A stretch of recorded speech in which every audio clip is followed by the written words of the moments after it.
嗨，大家好，欢迎回到出木手工皂，我是易君。好，今天这支影片是一支比较轻松的影片，我想要来了解一下马赛皂。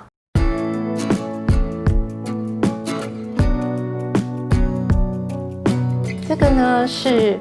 我向法国他们买的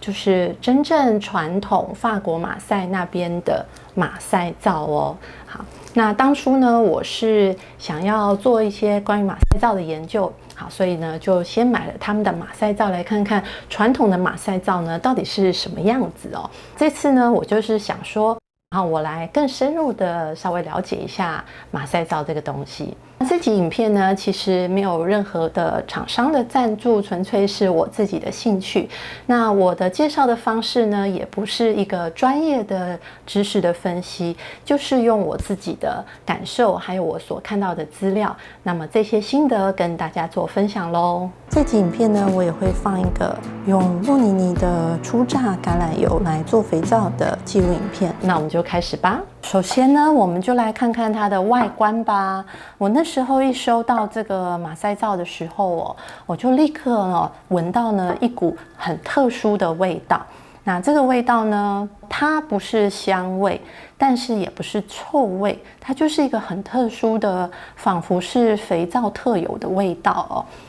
然后我有看他们的网站上就说，这好像是它的原料，就是橄榄油本身会产生的一种气味。那这种气味它闻起来是带一点酸酸的感觉，可能就是这个橄榄果渣它本身的一个酸味吧。那颜色方面呢，你们可以看一下，好像是绿，但是呢又好像是褐色，所以它就是有一点这种木头的树木的这种淡淡的墨绿灰绿色哦。这一块呢是我自己已经洗过了，那洗过之后呢，它的表面有点光亮感，然后颜色呢反而就再更深一点。那这一块呢是还没有拆封的马赛皂呢，他们在卖的时候其实有不同的规格哦。像我买的是最小块的，就是200克1块的，它也有400克1块、600克1块的，就是比较大块的。其实它的售价呢是还蛮便宜的。然后比较有趣的就是他们的皂上都会有这些钢印哦。第一个就是法国他们自己店家的店章，另外呢就是像这边有写说这都是纯植物的。那这边呢它有说明这一块肥皂是橄榄油皂，其实它还有其他的葵花油皂等等。好，那这个标章是特别重要的，它是Savon de Marseille， 就是要有这个标章呢，才是真正的马赛皂。那后面呢，我再跟大家讲，它是一个非常坚硬的肥皂哦。你们看，声音相当清脆，好，是这样子硬硬的肥皂，跟我们做手工皂的质感不太一样。但是如果你是做像家事皂的话，也可以产生这样子高的硬度哦。这个肥皂呢是什么成分呢？其实从后面的成分表是可以看到的，在它的法文、英文成分表，在它的网站上也有说明哦。这一块是用的是橄榄油还有椰子油，但是呢，它确实的比例我们是没有办法查到的。厂商呢，他们都有各自己的配方是不会公开的。莫妮妮的橄榄油，它是适合做凉拌，也适合拿来炒菜的。哇，用了一点他们的橄榄油，好，我吃一点看看哦。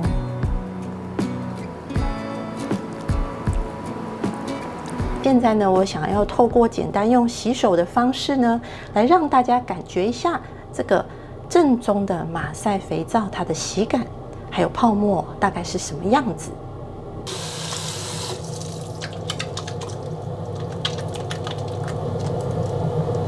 好，你们看以起泡性来讲这个肥皂还算是蛮好起泡的，但是它这样子搓就比较不容易搓。其实如果你要把它整个拿起来的话你就要稍微像这样子，好像在玩那个魔术方块一样。然后你看到它的泡泡呢还蛮多的，你们可以感受到它是哪一种泡沫吗？好，我把它推出来然后我们来看看它是什么样的泡沫。好，有没有？它是偏小的，比较小的，然后比较浓密的泡沫。然后呢，这个呢，它的洗感哦，以我自己哦做这个肥皂这么多年啊，我的经验来判断的话哦，我可以说，的确，它真的是橄榄油的洗感，因为呢，它带有一种黏黏的质地哦。有些人会把它形容成说好像鼻涕的感觉哦，因为我们自己有做手工皂的马赛皂嘛。好，那就是那种黏黏的感觉。好，那它搓起来呢，其实它这个皂它是没有放棕榈油的，但是它还是有蛮绵密的泡沫，就是橄榄油本身油酸它是长链脂肪酸，所以呢，它的泡沫呢也会产生这种绵密的感觉哦。那我们刚刚有看到它的起泡性哦，其实是不错的。我觉得就是因为它里面有添加了椰子油哦，但是呢，感觉并没有非常多，因为椰子油它的泡泡呢是属于比较蓬松又大，然后又轻盈的泡泡。那它这个泡泡呢，还是属于偏小而绵密的泡泡啊。好，然后我们把它洗掉，我们来感觉一下。好，它这个肥皂的特性哦，就是它洗起来并没有非常滋润，好，然后算是滋润，但是没有非常滋润，也没有非常清爽，就是整个感受是让你觉得很温和、很自然的感觉哦。可能是因为马赛肥皂它的传统工艺哦是用热制的方式，所以它可以让肥皂呢的皂化哦是比较完全的。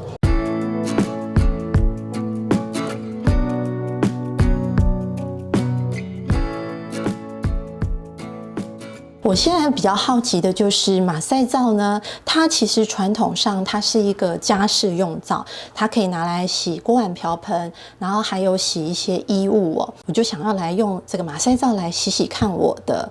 碗盘。那这些呢，就是我们家里早上吃的早餐剩下来的杯子。我稍微会跟我自己做的家事皂哦，这是我做的家事皂，我们来做一个比较。然后感觉一下两个之间有什么不一样的啊？比较有趣的是呢，这个马赛皂它应该是用了比较多的橄榄油，那比较少的椰子油，但是他还说它也是可以拿来洗碗的。那我的家事皂刚好就是用了大概70%几的椰子油，是比较多的，所以应该讲它的清洁力会比较强才对。总而言之，我们试试看才知道咯。那我习惯呢，我就是用这个菜瓜布，好，这个是我洗碗用的。好，沾一点肥皂。好，我先洗这个塑胶的杯子。哇，它在用这种菜瓜布的时候哦，它的泡沫很多哦，但是它的泡沫还是比较属于小的泡泡，但是还蛮丰富的啊。好，那我们把它冲掉看看。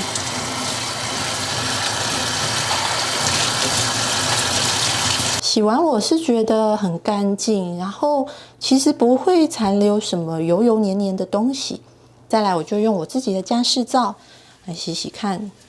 好。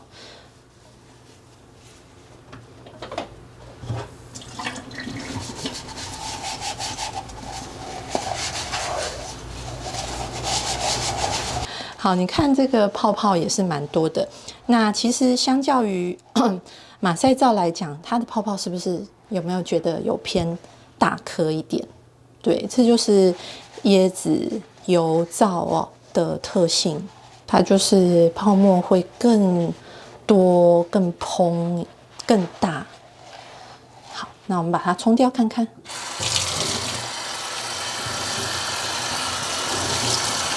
好，洗完当然是非常干净啦。那我自己是感觉，椰子油做的家事皂哦，它洗完之后这种清爽的感觉还是会略胜一筹哦。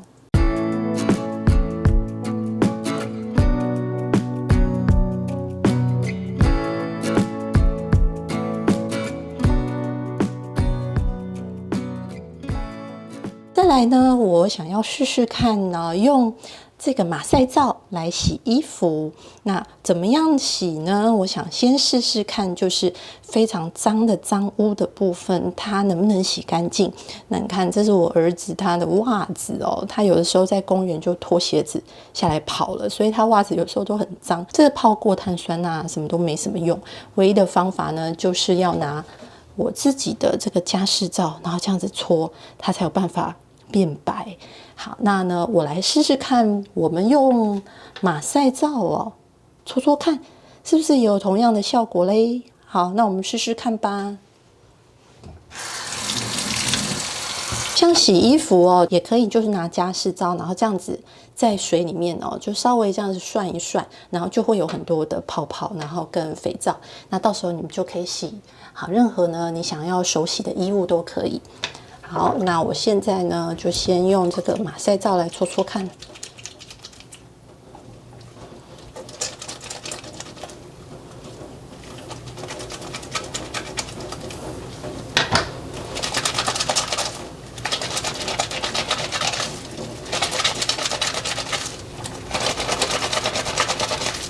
好，我来冲水看看哦。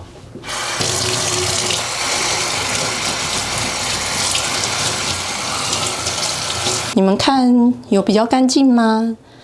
应该有比刚才没有搓的干净一些哈。这是还没有搓的，哇，的确是有把这个脏污哦，这个是搓过的，马赛皂搓过的，有把这个脏污哦，大致上已经洗掉了7、8成有了哦。好，那我再用这个我的家事皂，我们来搓搓看这一条会不会更容易洗干净哦。因为家事皂我们都知道，这个椰子油它的清洁力会比较强的，那理论上应该会更容易洗得更干净才对。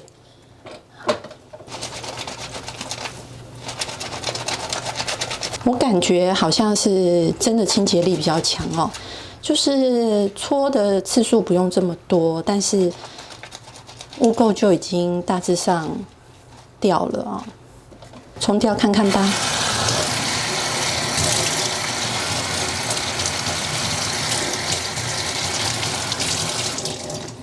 好，我们来看看哪一个比较干净嘞？这个是椰子油加湿皂，好，那这个是马赛肥皂。看起来怎么样？好像差不多哦。对，两个都蛮干净的。好，那我自己感觉是椰子油加湿皂在洗的时候去污会比较快一点哦，马赛皂会比较慢一点。然后呢，好像这稍微干净一点啊。但是呢，马赛皂我推不推荐拿来洗衣物呢？其实我是推荐的，因为哦，虽然它感觉上就是去污力稍微慢一些哦，但是它这个皂体本身哦还蛮硬的哦，所以呢，你要这样子泡在水里面，然后拿来洗，或是这样子搓洗哦，都是非常方便的。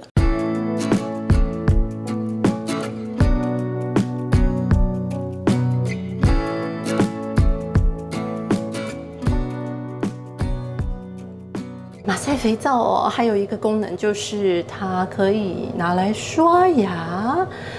听说味道并不是很好，但是那我就来试试看吧。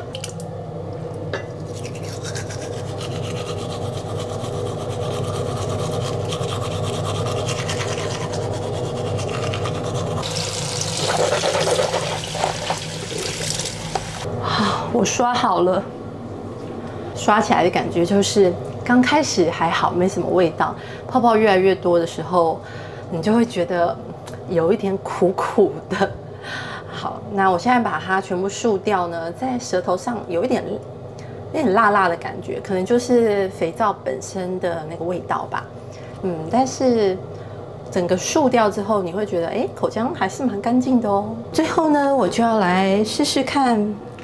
我们最主要的肥皂，我们期待它的功能吧，就是拿来洗澡，还有呢洗脸。其实马赛肥皂当然也是可以拿来洗发的，但是因为我现在呢头发染发哦，所以我最近就没有用肥皂洗发了，而且它没有加柠檬酸，所以呢我也不敢冒险咯。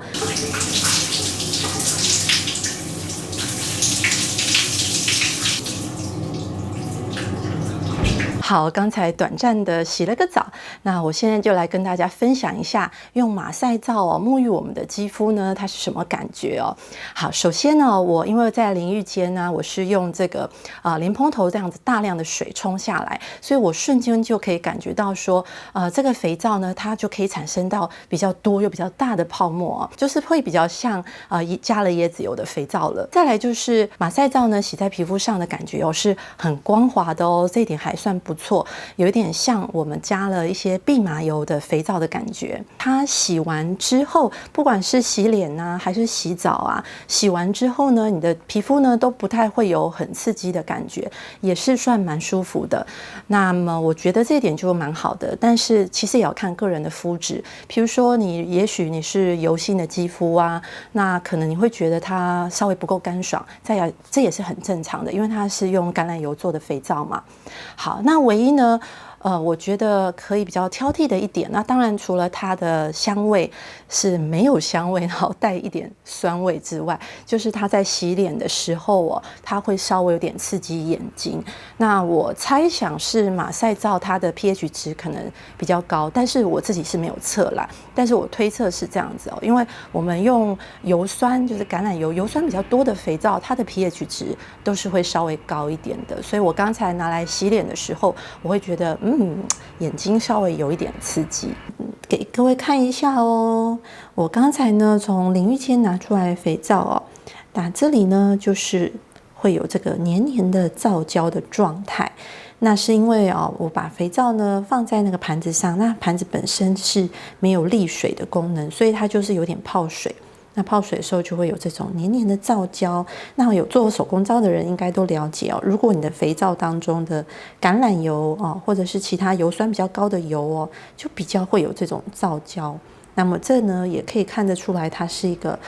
油酸比例、橄榄油比例很高的肥皂。那同样呢，就是它的坏处呢，就是比较可能会因为你长时间的使用，然后如果泡到水的话呢，它就会这边会比较产生开始有点软烂的感觉。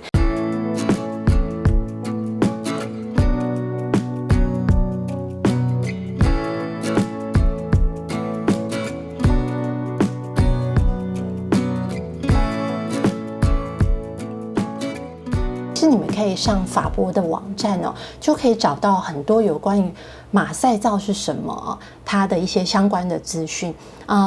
马赛皂呢不是只有法博一家在做，在法国目前是有4家厂商还在制作这种正宗的传统的马赛皂。那其实我们从法博的网站看到的内容其实也都是大同小异的比如说这个是台湾的法博网站，那这边呢它有一个正统马赛皂的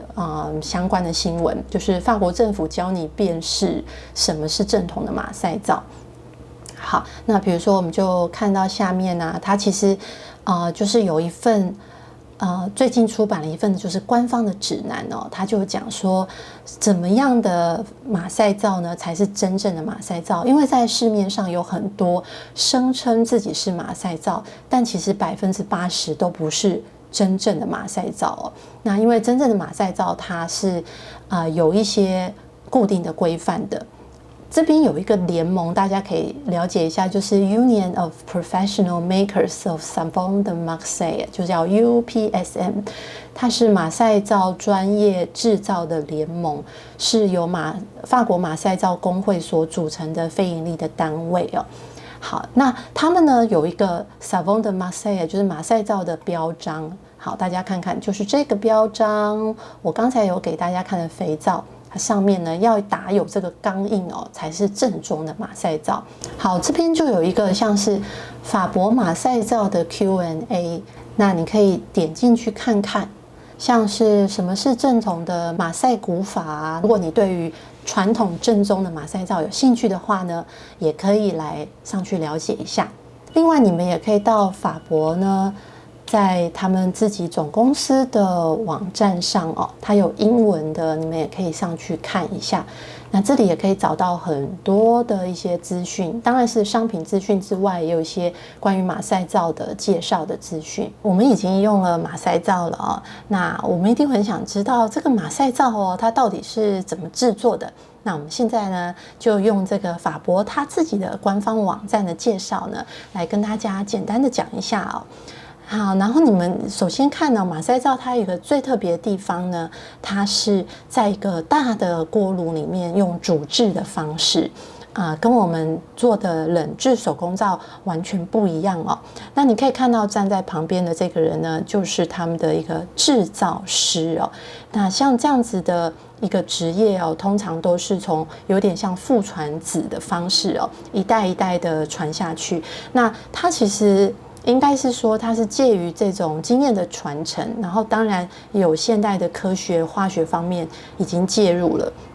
那他们当然有补强这一方面的知识专业，但是整个制作的方法还是按照古法。像他们来判断这个肥皂的熟成的时候呢，制造师呢也会用最传统的方法，就是用舌头去测试看看肥皂是不是已经熟成了。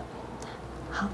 那呢，在这个马赛肥皂呢，它也会打上这个72%的这个钢印。72%其实它代表的意义就是说，这个马赛皂里面呢有72%的成分呢，它是植物油。那么另外的28%就可能是有水啊，然后氢氧化钠，好，然后还有用到的盐这些材料。那他们在打这个钢印哦，也不是用机器，是用手来打。接下来我们看这张图哦，就很特别，它是把这个马赛肥皂的皂壶哦，就已经煮制好的皂壶，它把它倒到一个很大型的用水泥做成的像模具一样，把它倒到里面，然后让它固化。固化之后呢，再做切割。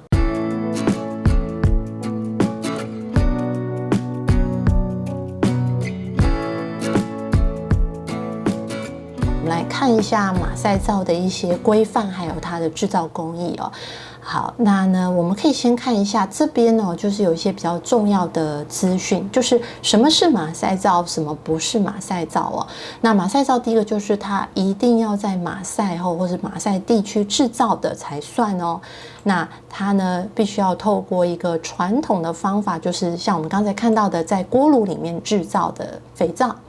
那它呢，只能使用植物油哦，不能使用动物油。然后必须呢，没有含任何的香料，也没有任何的颜色，也没有任何的防腐剂等添加物哦。那这样子的马赛肥皂哦，它有一些什么特点呢？就是它是非常坚硬的哦，然后呢，它的质地呢是一致的。那呢，它的造型呢，是一个我们看到的一个方块状，然后或是椭圆形，然后或者是条状的，它不能够是像是球形的或是动物造型那种比较稀奇古怪的造型哦。好，然后它必须要像刚才前面讲的，是在锅炉制造的，然后或者是呢，它是由这个锅炉制造的肥皂做成的一些的小的皂块哦，那他们再把它压制而成的肥皂，这样子也可以哦。好，那还有一点就是非常重要的，它必须要遵守马赛肥皂的5个制成工艺，因为大家有做手工皂嘛，那我们就来了解一下，那马赛皂是怎么做的哦。好，那第一个步骤呢，就是它这个植物油哦，还有这个碱呢，就是把它倒到一个锅炉当中。好，那这个锅炉呢，都是金属的锅炉哦，然后呢，是透过一定的这个热度哦，然后把这些全部的材料呢，都开始煮沸。好，那整个这个煮沸的皂壶呢，它会开始产生这些化学变化，然后产生乳化，那就跟我们在做手工皂，我们是用这个机器电打很类似哦。那再来的第2个步骤就是完全不一样了，它必须要有一个研析的步骤哦。好，那这个因为肥皂本身哦，它是不会溶于这个盐水的，好，所以呢，他们就会把这个盐哦去加到这个锅炉当中，如此一来就会把肥皂，然后还有甘油水分，还有其他的成分哦分离出来。那在这个过程当中呢，就是会有一部分的甘油，还有一部分的杂质，然后还有一部分的这些水哦，它就会从这个皂当中哦分离出来了。那到了第3个步骤呢，就是另外一个煮制的过程呢。那这个过程呢，就是会再把这个肥皂呢去整个做加热，让它沸腾，那就是要让它那个皂化反应哦是能够完全发生，那所有的这些原料哦都会变成肥皂。好，那到第4个步骤呢，就是一个清洗的步骤。那这个清洗的步骤呢，是一个把肥皂再做进一步的纯化的步骤哦。我们这个它刚才已经变成肥皂，完全变成肥皂的皂糊呢，它是透过清洗的方式，进一步的去把甘油啊，还有一些杂质啊，还有一些什么游离脂肪酸没有变成肥皂的游离脂肪酸呢，去把它洗掉。就是从这个肥皂当中去清洗掉，所以呢，这个肥皂就被纯化了，变成了一个纯皂哦。好，那到了第5个步骤呢，就是这个纯化的肥皂，因为它是很硬哦，已经结晶了，所以他们会另外哦再添加一些水分，让它变成一个比较柔软的一个皂糊。那最后呢，他们就会把这个柔软的皂糊哦，去填到像我刚才讲的那个非常大的用水泥做的一个铺在地板上的模具当中。总共上面5个步骤哦，大概需要的时间是1个礼拜到10天，这样子呢，就是所谓正宗马赛皂的制成咯。大家有没有觉得非常有趣啊？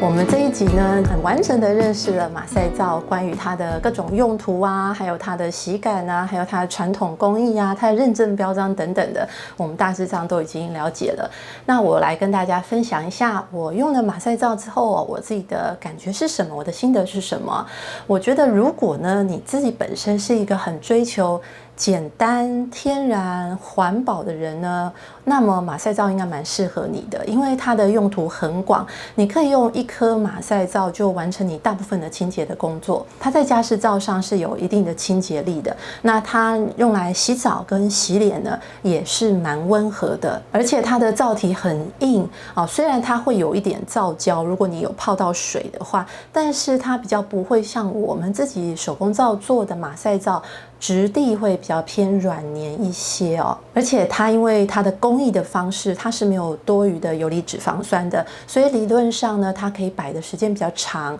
比较不会起油斑，会比我们自己手工皂做的马赛皂品质更稳定一些。但是如果你很爱自己手做肥皂的话哦，我觉得你可以去买一个马赛皂来感受一下它的硬度啊，然后它的洗感啊，还有它的泡沫等等。我们自己做的还是比较有变化咯，你可以添加你想要的香味啊、香草啊、颜色啊，然后呢，根据你自己的肤质的需求啊来做设计。好咯，那我们这一集有关马赛皂的种种就讲到这里。